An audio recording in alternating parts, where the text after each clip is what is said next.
2025 new இயர்ல நம்ம ராசிக்கு என்ன நடக்க போகுதுன்றத நம்ம பார்க்கறத விட்டுட்டு நாம என்ன பண்ண போறோம் நம்ம லைஃப்லன்னு கொஞ்சம் அதை பத்தி யோசிப்போமா?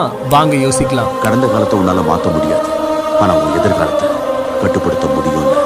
வாழ்க்கையில எல்லாருக்கும் கஷ்டம் வரும் தான். அந்த கஷ்டத்துல வர வலிய ஒரு ஊக்கமா பயன்படுத்திக்கணும்.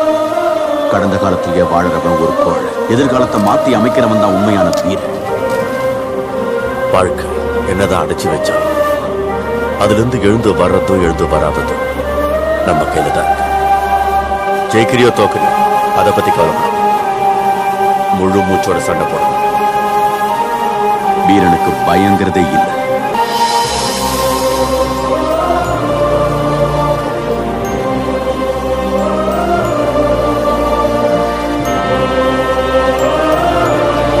டூ 2025 நியூ இயர்ல நம்ம ராசிக்கு என்ன நடக்க போகுதுன்றத நம்ம பார்க்கறத விட்டுட்டு நாம